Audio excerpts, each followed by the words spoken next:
na ba kayong magmarcha? Patungo doon sa Palasyo de Polvoron. Dahil dyan sa kahandaan ninyo na sumugod doon sa Palasyo de Polvoron, ay nabalitaan natin na ito pa lang si Bangag ay magtatangkang mag-uwis. Ha? Magtatangka di umano na wakasan ang kanyang buhay. Ang pakay po natin ngayong gabi ay tanggalin na siya bilang empleyado ng Republika ng Pilipinas. Diba? Dahil ayaw na natin sa magnanakaw na Pangulo. Ayaw na natin sa bangag na Pangulo. At ayaw na rin natin sa sinungaling na Pangulo. Kaya ano po ang dapat natin gawin ngayon?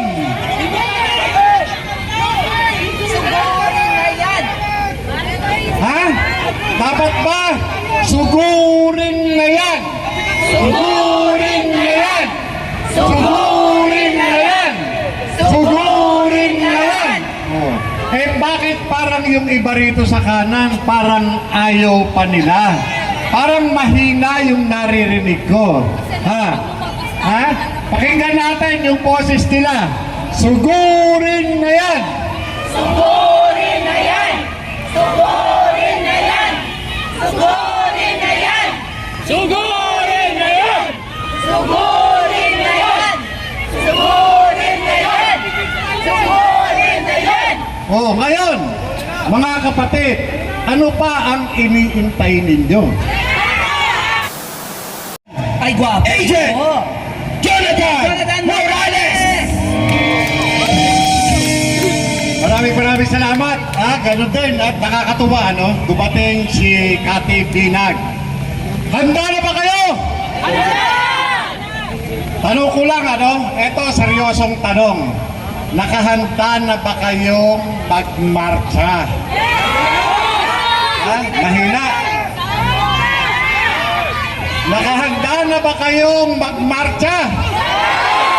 Patungo doon sa Palasyo de Polvoron.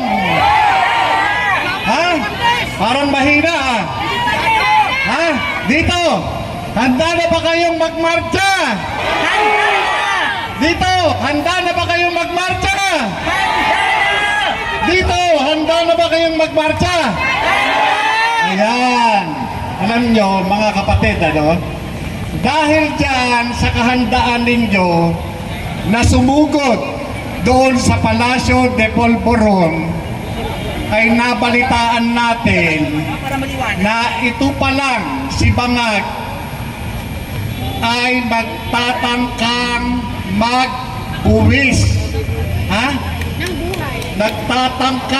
Magtatangka di umano na wakasan ang kanyang buhay. Papayag pa kayo wakasan niya ang kanyang buhay? Ang tagal. O, may nagsasabi rito, ang tagal. O, ulitin ko, ha? Papayag ba kayo na wakasan niya ang kanyang buhay? Aba, ang tagal daw, oo. Yan. Ito, mga kapatid, ang pakay po natin ngayong gabi. Ayan. Ang pakay po natin ngayong gabi ay tanggalin na siya bilang empleyado ng Republika ng Pilipinas. Diba? Dahil ayaw na natin sa magnanakaw na Pangulo. Ayaw na natin sa bangag na Pangulo. At ayaw na rin natin sa sinungaling na Pangulo. Kaya ano po ang dapat natin gawin ngayon? Sugurin na yan! Ha? Dapat ba? Sugurin na yan!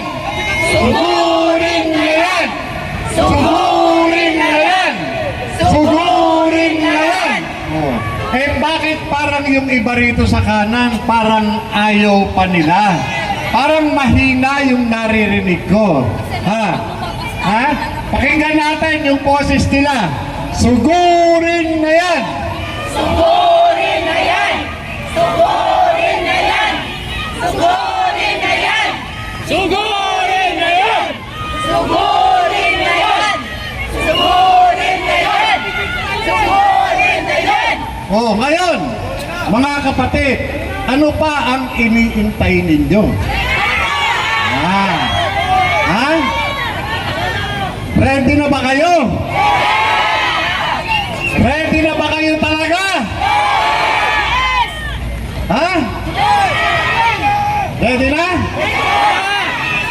Baka naman ready tapos uuwi. Ha? Ha? Baka naman ready tapos uuwi naman. Ha? Ha? Oh. Antayin pa natin yung ibang mga kasama natin. Ha? At antayin pa natin yung mga kasama nating paparating. Hintayin na natin sa Malacanang! Oo. Antayin pa natin. At kapag nakamit na natin yung sapat na bilang, tayo po ay sama-sama natutungo doon sa Palasyo de Polvoron. Payag ba kayo? Ha? Payag ba kayo? Ngayon, kung gusto ninyong ngayon, ha? Na tumumo na. Itaas ang kamay at sumigaw na malakas.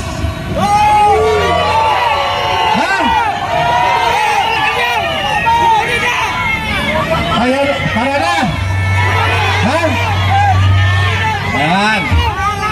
Kaya, alam nyo, sinasabi ng mga kasama natin dito at damang-dama natin yung mga galit sa puso nila. Kapag hindi pa daw natin ginawa ngayon, kailan pa?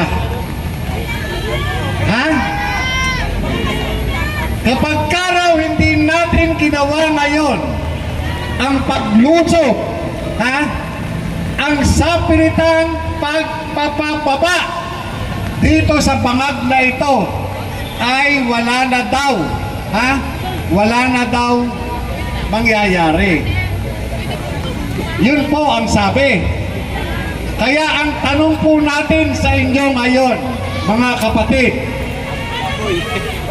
ito bang ipinunta natin dito ay para sumugod?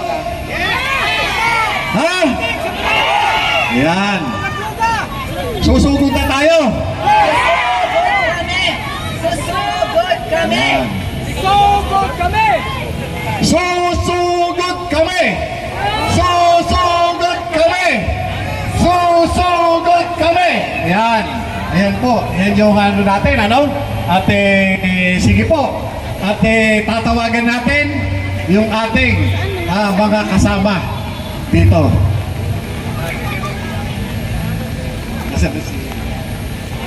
Thank you so much po, former PIDEA Agent Jonathan Morales, for that very inspiring message sa mga nandito ngayon sa Liwasang Bonifacio.